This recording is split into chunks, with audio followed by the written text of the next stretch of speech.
Bueno, un saludo muy especial para todos. Un verdadero placer estar aquí en el CESDE. Hace por ahí unos 20 años más o menos yo fui docente del CESDE en temas audiovisuales.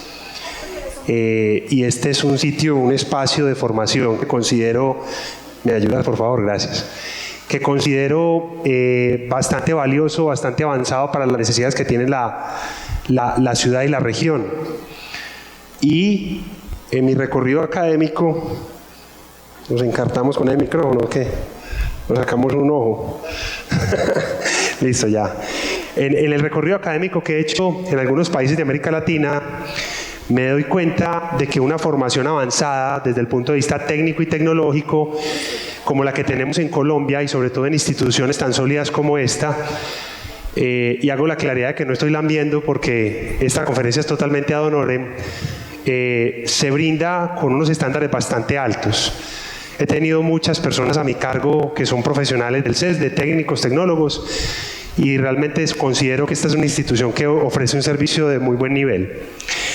Vengo a hablarles de un tema que es altamente complejo. Se aproximan las elecciones políticas en Colombia. No sé si sabían ustedes que cada 20 días hay un proceso electoral en América Latina. Cada 20 días hay unas elecciones en América Latina. Y si hablamos o si combinamos a Canadá y a Estados Unidos, cada 5 días hay un proceso electoral en todo el continente americano. Si ligamos Europa y el resto del mundo, muchos de estos países que son democráticos, entre comillas, y los que no son democráticos, hay un proceso político de elección con un marketing político a bordo cada 24 horas. Estamos hablando de promedio, ¿cierto? No es que pase un día, al otro día hay elecciones, sino que puede haber muchas elecciones simultáneas, pero al hacer el conteo de todo un año, cada 24 horas puede haber un proceso electoral en el mundo. Por ende, estamos hablando de una industria que requiere de muy buenos profesionales y que tiene muchas oportunidades. Esta es una industria muy joven en nuestro medio. En México se habla de marketing político. México es el papá de todos nosotros, los consultores de América Latina. En el DF se mueven los consultores más prestigiosos, yo diría que de Hispanoamérica, entre Madrid, México y Buenos Aires, de una industria que no lleva sino 20 años como industria. Antes que esto, había una serie de protagonistas de las campañas políticas que eran relacionistas públicos, periodistas, personas que se dedicaban a diseñar afiches muy bonitos, a diseñar jingles, a diseñar discursos, a escribir o a tener un muy buen hígado, ¿cierto?, para acompañar al político a los cócteles, pero no había personas que nos dedicáramos de manera integral a manejar la estrategia de marketing político y gobierno, que es entender que un buen gobierno se empieza a saborear desde una buena campaña. Por eso me apasiona muchísimo. Vamos a la siguiente, por favor. Yo no sé cómo se pasa esto. ¿A dónde disparo? ¿Acá? ¿Allá? Listo. Bueno, esto ya lo consultan ustedes. Mi hoja de vida ya la mencionaron. Pero yo quiero hacer una pregunta inicial que nos hacemos todos y que nos hacemos como sociedad. Hace poco, el Pew Research, que es un instituto bastante prestigioso de los Estados Unidos, formuló una pregunta en todos los países de América Latina acerca de cuánto cree la gente en la política. Levante la mano quienes de aquí creen en la política. Muy poquitos. Yo creo que el Pew Research tiene su reflejo aquí. Pues bien, el espectro de lo político que nos han presentado parte de elementos como estos. ¿Cierto? De fotografías o imágenes que se convierten en detonantes para joder al otro. Este candidato me jode a mí, yo jodo al otro candidato. Están en la reforma del equilibrio de poderes, entonces es Álvaro Uribe contra los demás, o es Juan Manuel Santos contra este, o es este contra otro. Entonces, la agenda noticiosa nos plantea un escenario de la política que bien en abuelitos, en los papás y en la gente del común debería ser visto como algo deplorable. Pero en especialistas profesionales de comunicación, técnicos y tecnólogos, en mercadeo, o personas que trabajen en la comunicación o que tengan algún grado de formación, están en la obligación de trascender esos conceptos de la política y entenderse como técnicos. Hay varias posibilidades de estar en una campaña política. O eres un técnico y te valoran por lo que tú haces y tienes, o te regalas y militas para conseguirte un puesto. En América Latina no hay ninguna otra alternativa distinta. Y la mayoría entiende las campañas políticas solamente desde el segundo ámbito. ¿Por qué? Porque resuelven el tema solamente enviando una hoja de vida para que el político de turno les dé trabajo en la campaña, y si ganan, haciendo lo que sea, pues obviamente están en el gobierno. La invitación hoy entonces es a mirar la política más allá de los detonantes. Es mi primera invitación. La segunda invitación que les quiero hacer es a que revisemos algunos elementos de manera global de lo que significa o de los elementos que tiene constitutivos una campaña política. ¿Cuáles son los elementos constitutivos? Lo primero, ¿qué hablamos cuando hablamos de una precandidatura y una candidatura? Una precandidatura es aquella presencia de un aspirante que no ha sido avalado por un partido. ¿Listo? ¿Qué son el aval o qué son las firmas? El aval es la representación jurídica de un partido. Esto opera para toda América Latina, a un candidato. Y ese candidato tiene la opción jurídica en cualquier parte de América Latina de presentarse por las firmas de muchas personas o presentarse por la decisión de un partido. La definición de partidos o garajes. Los partidos son esos grandes bloques que llamamos tanques de pensamiento. Son entidades que se dedican a pensar la sociedad y las soluciones. El garaje político es el que da simplemente los avales. ¿Qué abunda en Colombia? ¿Garajes o partidos? No lo escucho. Garajes, ¿sí o no? Tenemos menos de tanques de pensamiento. Los invito a que busquen bibliografías sobre los think tank. Es lo que hay más en Estados Unidos y en Europa. Los think tanks son realmente tanques de pensamiento y así deben operar los partidos. ¿Qué diferencia hay entre estrategia y táctica? ¿Alguien sabe diferenciar estrategia y táctica? Opera para muchas cosas, ¿cierto? ¿Tú sabes? No. Estrategia y táctica. Voy a diferenciarlo en términos de guerra, porque el marketing político tiene su analogía en la guerra, pero no por ende la guerra nos ha hecho menos. Gracias a la guerra tenemos civilizaciones modernas. Gracias a la guerra, en muchos casos, tenemos paz. No sustentada en las armas o en la violencia, sino en la confrontación de ideas de la política que luego se traduce en la guerra. La estrategia es la solución creativa a un problema. La táctica es la forma como yo materializo esa solución. Entonces mi estrategia para que Perico de los Palotes sea el nuevo alcalde de Cali es decirle que trabaje mucho en ciertos barrios y comunas del distrito de Agua Blanca, es decirle que trabaje 2 o 3 spots en los canales nacionales, es decirle que se tome la foto con X o con Y. La táctica es tomar la foto, es planificar el recorrido en el barrio, es hacer el diseño del afiche ya a partir de la idea estratégica. El aire y la tierra son conceptos supremamente importantes en el marketing político. Cuando hablamos de aire, hablamos de todos los conceptos masivos, es decir, las redes sociales es aire, la agenda de prensa en medios de comunicación es aire. En cambio, la tierra es todo aquello que nos acerca al ciudadano del común, al ciudadano de a pie, caminar el barrio, estar en contacto con los vecinos, en la vereda o en las zonas rurales. Este concepto sí que me gusta porque está muy presente en el elemento social que quiero dejar como sembrado en ustedes, y es diferenciar estos 3 conceptos: guerra sucia, propaganda y campaña negativa. Levanten la mano quienes están de acuerdo con que haya campaña negativa o no haya campaña negativa en una campaña política. Levanten la mano quienes están de acuerdo. ¿Quiénes están en desacuerdo con la campaña negativa? Vale. Esto no se trata de que usted sabe más que nosotros o yo sé más que ustedes. La mayoría de los colombianos y de los latinoamericanos asocia la guerra sucia con la campaña negativa. Y resulta que en el marketing político se puede hacer campaña negativa sin caer en la guerra sucia. Voy a empezar a definir los conceptos rápidamente. La campaña negativa es aquella en la cual yo hago un benchmarking de mi rival y a partir de elementos que no tienen que ver ni con su persona humana ni con su familia, puedo esgrimir y argumentar que esa persona no está capacitada para el cargo al cual está aspirando y que yo como candidato, de manera indirecta o indirecta, tengo un factor diferencial. Esto en exceso genera un desgaste en las audiencias, porque la gente se dispersa, dice, hombre, deberían estar debatiendo el futuro de mi sociedad, mío como ciudadano, y no peleando entre ellos, ¿sí o no?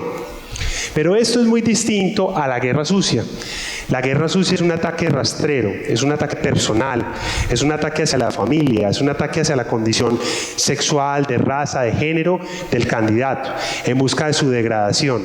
Generalmente es indirecto, ¿cierto? Generalmente es indirecto, no se da de manera directa, es soslayada, es hipócrita y digamos, hace que las propuestas públicas se mantengan ocultas y nosotros como ciudadanos escuchamos menos al candidato hablar acerca de lo que nos propone y más defenderse o atacar frente a situaciones que son de índole personal.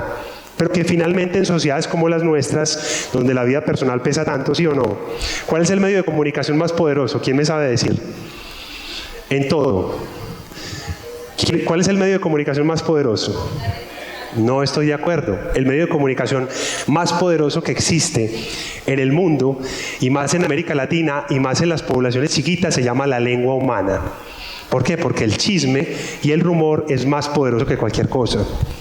Y a veces oímos hablar de rumor y decimos, uy no, qué cosa tan horrible, es como ir a hablar de manipulación. Manipular es en las manos manejar los asuntos. Pero siempre que hablamos de manipulación es una connotación negativa.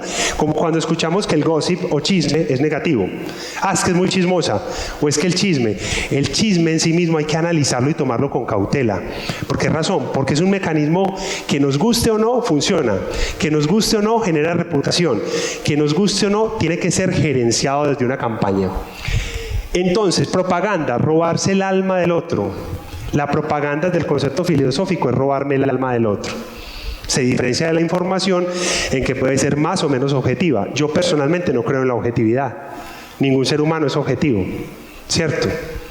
Ningún ser humano es objetivo. Todos tenemos percepciones en relación con una persona. Entonces, cuando yo entro en contacto con una persona o una idea, siempre tengo afectos o desafectos, es normal. El cuarto de guerra y el cuarto de crisis. Un grupo de personas especializadas en avisorar problemas futuros del candidato. Desde el gobierno, desde el marketing y desde los diferentes ámbitos estratégicos. El voto útil, el voto amarrado. Lo ligo con el siguiente ítem, máquina de opinión. Nos han dicho que las maquinarias son malas y resulta que el 90% de los dirigentes importantes de las ciudades, de las 27 ciudades más importantes de América Latina, según la Universidad de Lima, son elegidos por maquinaria electoral. ¿Qué es la maquinaria electoral? Son dinámicas de relacionamiento con los políticos que tienen personas concretas. Trabajan para los políticos, se alinean a lo que quieren esos políticos y votan según la decisión del político. ¿Es buena o es mala la máquina?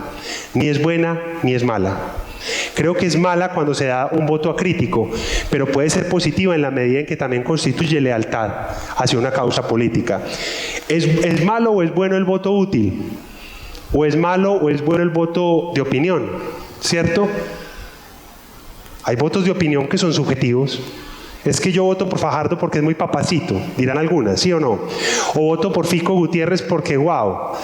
O voto por Gabriel Jaime Rico porque esto. O voto por Juan Manuel o por Álvaro Uribe porque es que todos los votos son emocionales. Hace aproximadamente 15 años una agencia de publicidad europea citó a un piloto de Fórmula 1 que había perdido la parte derecha de su cerebro en el accidente. Había tenido un accidente muy lamentable.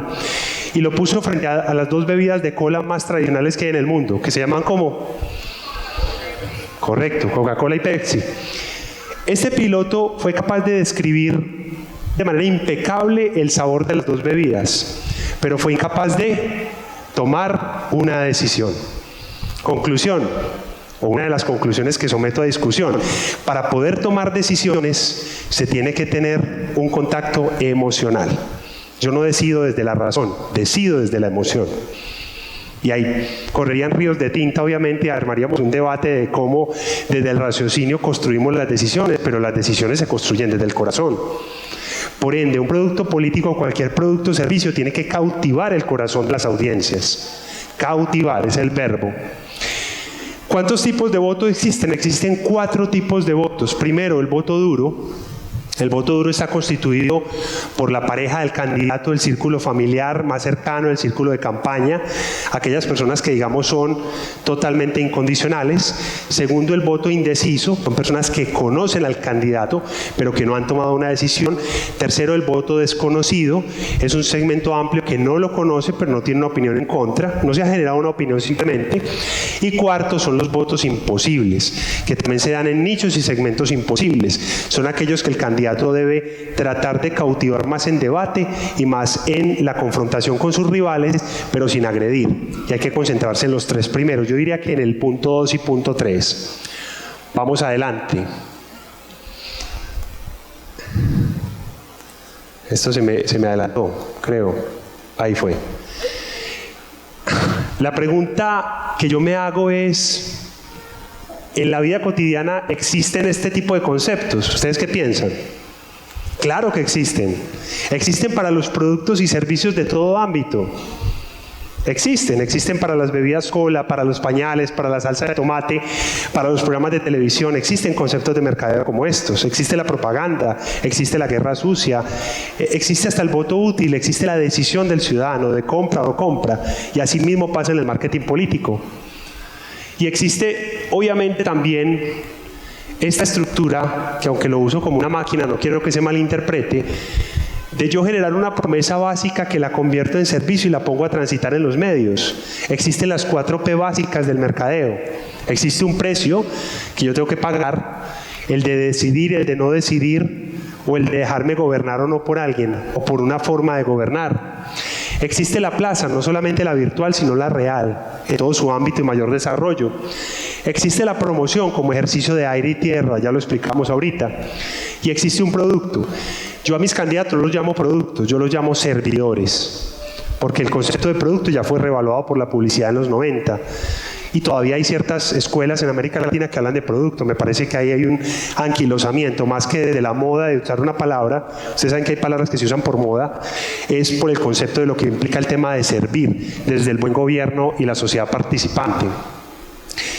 Usted se siente cliente del gobierno. Ustedes se sienten clientes del gobierno. ¿Ustedes creen que el alcalde les puede responder sus inquietudes y malestares? Hay algunos que se exceden en ser demasiado clientes del gobierno, ¿cierto? Y, mejor dicho, se hacen caer de las tarimas por cuenta de sus clientes. Yo los invito para que miren, porque tenemos una dificultad técnica con los videos, un video de una campaña bastante exitosa. Los que puedan tomar nota, búsquenlo en YouTube. Es el video del candidato aburrido, con Fernando de la Rúa. En el año 1985, Fernando de la Rúa, el ex suegro de Shakira, para ser más exactos, se presentó a una contienda política en Argentina contra Carlos Saúl Menem. Y resulta que Carlos Saúl Menem era un candidato que se caracterizaba por andar en Ferrari, por estar en fiestas, un poquito estilo Berlusconi en Italia.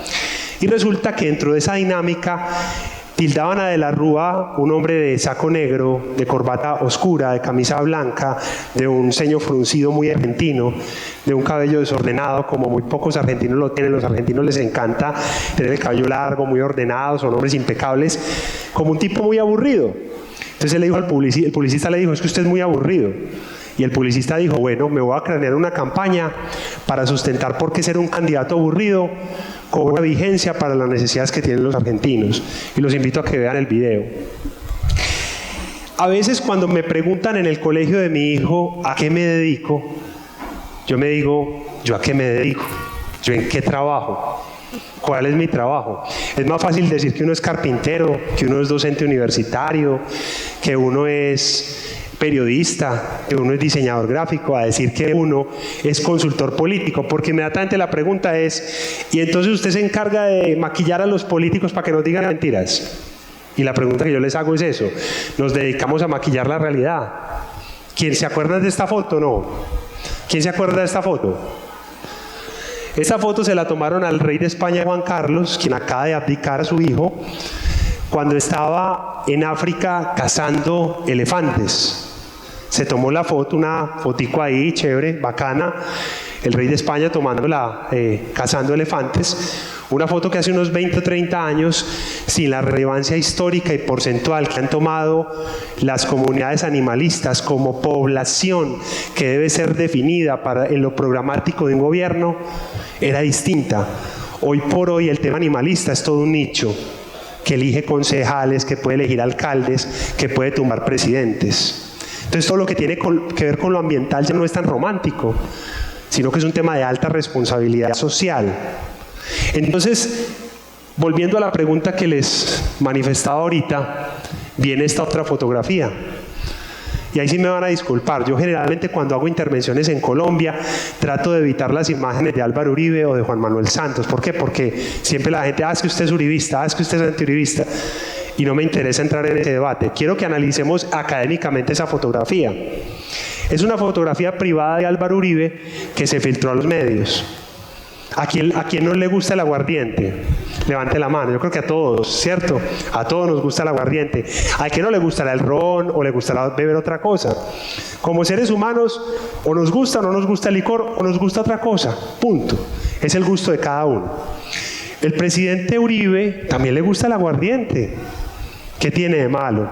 Sin embargo, una fotografía como esta hace mucho daño a un proceso político en un país de doble moral como Colombia y en ámbitos en los cuales hay que manejar la imagen de manera adecuada. Estoy haciendo preguntas, no estoy dando respuestas. Yo no vengo a revelar la verdad absoluta, ni vengo a decir aquí, digamos, o a hacer juicios morales o políticos, sino que técnicamente quiero que ustedes se aproximen a lo que es hacer mi trabajo desde un ámbito socialmente responsable. ¿Qué es para ustedes la democracia? ¿Sabían ustedes cuál es el único estado que no se dice democrático en el planeta? Hay muchos estados que no son democráticos, pero se dicen democráticos. Pero ¿saben ustedes cuál es el único estado que no es democrático y lo dice? El Estado del Vaticano. El resto de estados se dicen democráticos, aunque el 37% no lo sean, según Amnistía Internacional y según varios organismos internacionales. Entonces, así las cosas, el marketing político es una palabra, digamos, muy aceptada en las redes sociales, pero yo prefiero trabajar, y así lo expreso a mis clientes, desde la comunicación política y desde la comunicación pública. Porque de esa manera es que podemos aterrizar una reflexión sobre lo que nosotros hacemos, sobre todo en un ámbito que es bien importante, y es el hecho de ser traductores. El buen comunicador público, el buen comunicador político no es más que una persona que traduce las necesidades de la sociedad al político, la percepción real de lo que pasa en una sociedad al candidato o al gobernante.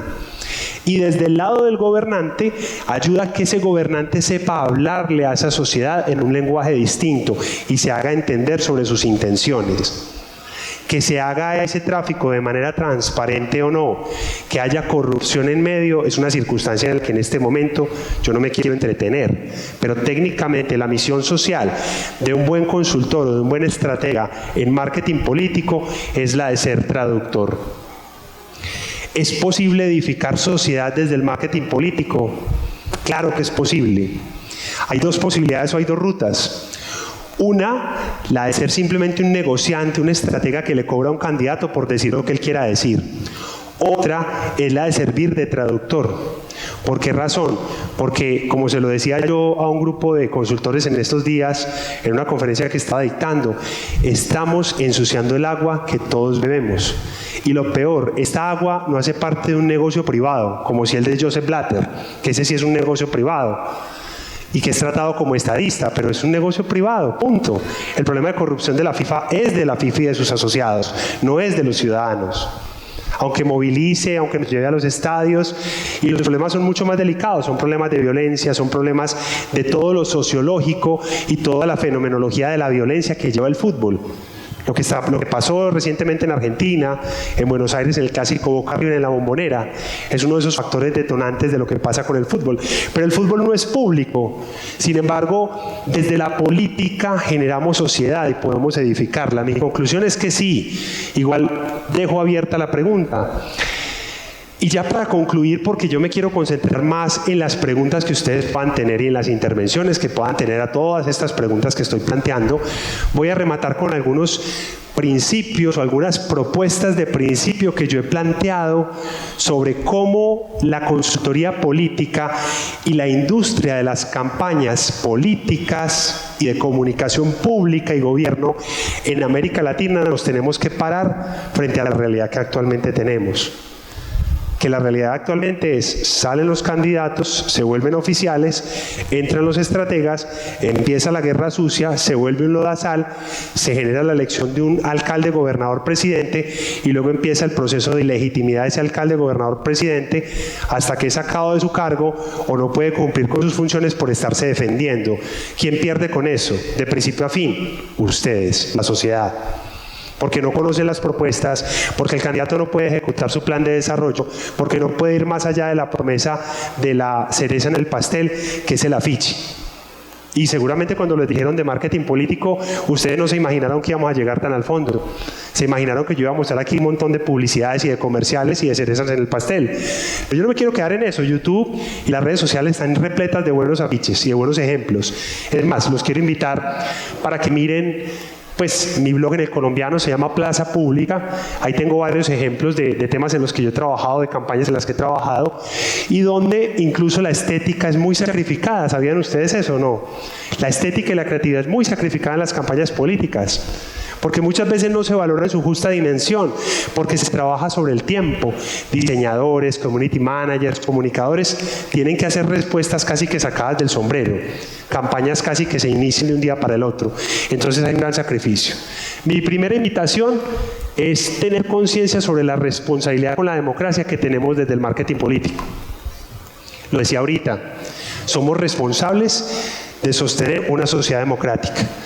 Y la democracia se da en la medida en que hay una participación colectiva.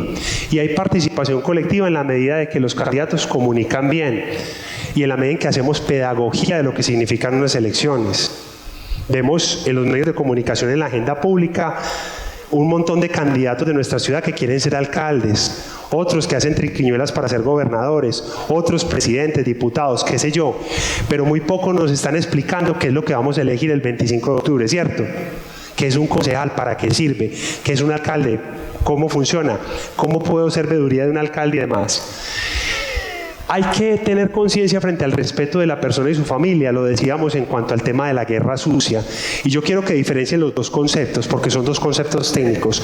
Uno es la campaña negativa, la cual en exceso deteriora mi trabajo, la cual en exceso desdibuja el mismo escenario y mi propio candidato incluso, y la otra, la guerra sucia, que es deplorable. Y que el mayor objetivo de la guerra sucia es dispersar la atención de lo verdaderamente esencial que tiene lo público. Y la guerra sucia también se juega en los gobiernos, lo que llamamos el pan y circo, ¿cierto? Para nadie es un secreto de cuando hay un tema coyuntural importante en el Congreso, inmediatamente aparecen detonantes en forma de selección de fútbol, en forma de artistas, en forma de reinas y en forma de otro tipo de escándalos o situaciones que dispersan la agenda. Otra de las prácticas de marketing político con responsabilidad social es la conciencia que se tiene frente al impacto en los derechos humanos.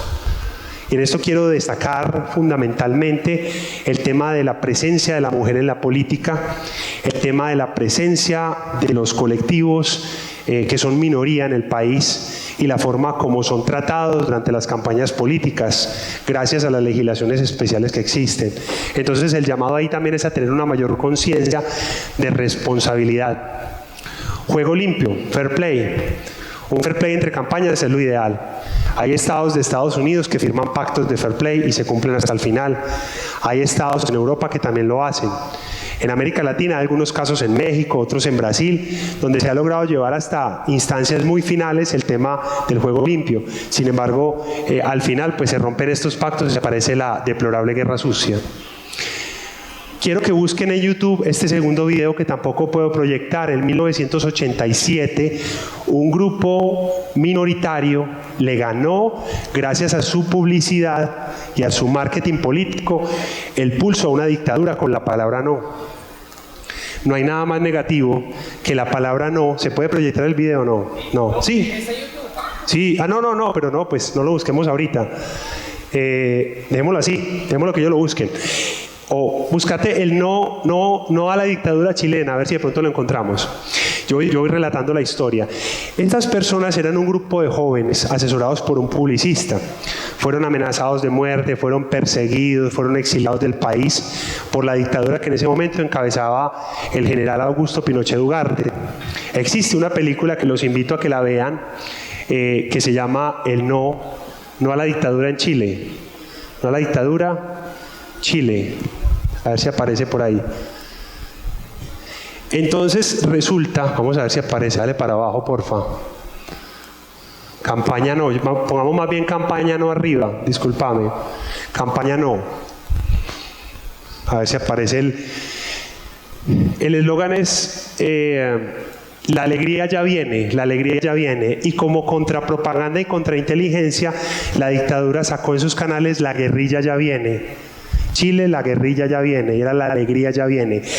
No hay nada más difícil de vender en publicidad y en mercadeo que un no. Es más fácil vender el cambio, vender el sí, vender la aceptación que vender el no. El no nos genera resistencia y el no llama a algo inconsciente que es a romper la regla. Cuando a mí me dicen que algo está prohibido, que no se puede hacer, con más ganas lo hago o inconscientemente proyecto la forma de poder hacerlo o de poder traspasar. Entonces lo negativo siempre plantea ese tipo de retos. Si aparece por ahí o no. Míralo, derrocaron la dictadura, ponela ahí, con esta campaña, abajo. ¿Arriba? No, arriba. Esa. Ponela a ver si de pronto rueda rápido y ponele buen sonido, por favor.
Candidato aburrido, mientras yo explico esta forma.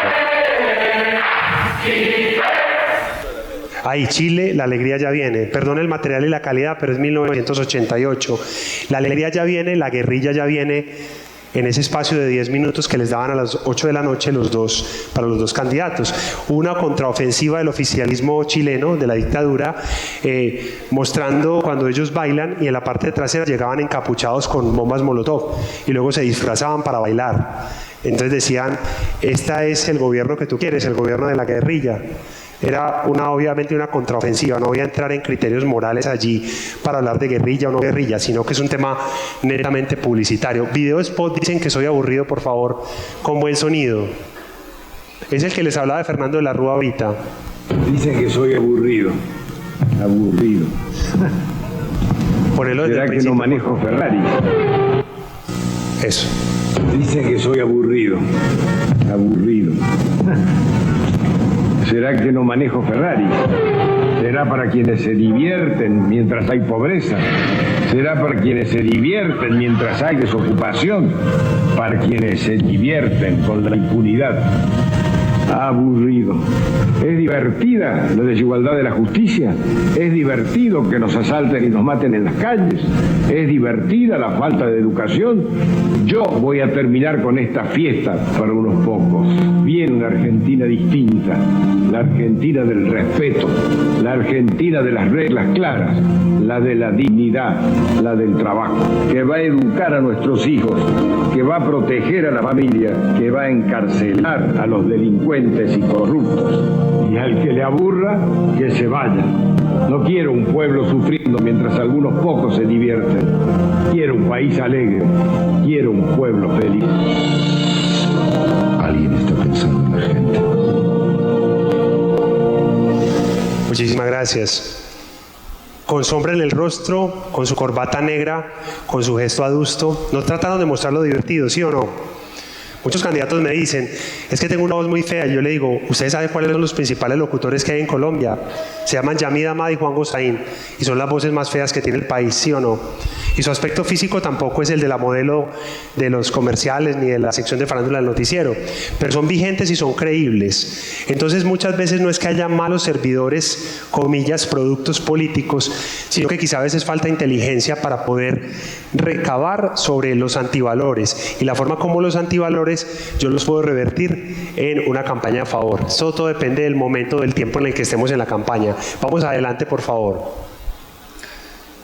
Se me ha olvidado que yo tenía el control. Nos falta en América Latina en general acuerdos colectivos de tipo gremial. En Medellín no existen, es decir, los partidos cada uno anda por su lado, es difícil porque es un mercado nuevo. Yo creo que si hablamos de Medellín habrá 5 o 6 personas que digamos estemos agremiados internacionalmente como consultores políticos. Los demás son oficios colaterales, o es el comunicador el que hace los videos, pero alguien integral desde lo estratégico. Hace falta profesionalizar más esta profesión que es muy joven, valga la redundancia, y sobre todo generar alternativas gremiales que generen normas legales, ¿cierto? Sobre el tema de la propaganda y la publicidad. Vamos adelante. No es producir más papeles, tomar decisiones exactas sobre el tema ético y sobre lo que representa ese tema ético. Lo que había hablado ahorita es el tema de la guerra sucia. La propuesta es un pacto. El tema de la veracidad en las propuestas. Hace una semana escuchaba yo en la W sobre un candidato a la gobernación que hacía una propuesta de hacer una obra pública en un resorte que no le correspondía por ley, ¿cierto? Pavimentar una carretera que no le correspondía al departamento pavimentar. Entonces hay políticos que prometen puentes hasta donde no hay río, como dice la frase. Hay gente que hace propuestas que no son viables desde lo jurídico, y hay que abrir mucho los ojos. En la alcaldía de Medellín, por ejemplo, hay ciertos candidatos que están proponiendo cosas que son inviables. Necesitas conocer la ley, necesitas conocer el plan de desarrollo de tu municipio, de tu departamento, para poder hacer propuestas acertadas. Y si tú eres el asesor en publicidad, en mercadeo, en marketing de estas personas, no puedes darte el lujo de desconocer ese tipo de cosas, pues por asuntos como eso se puede caer una candidatura.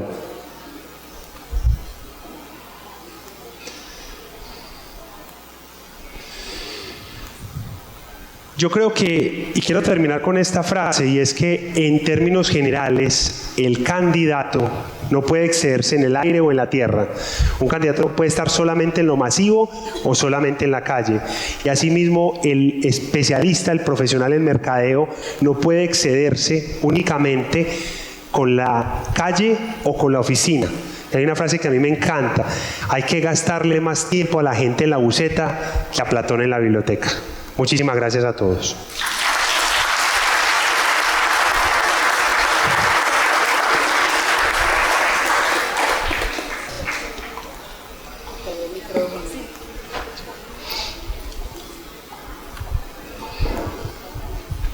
Muchas gracias a Miguel Jaramillo por su interpretación. Muchas gracias.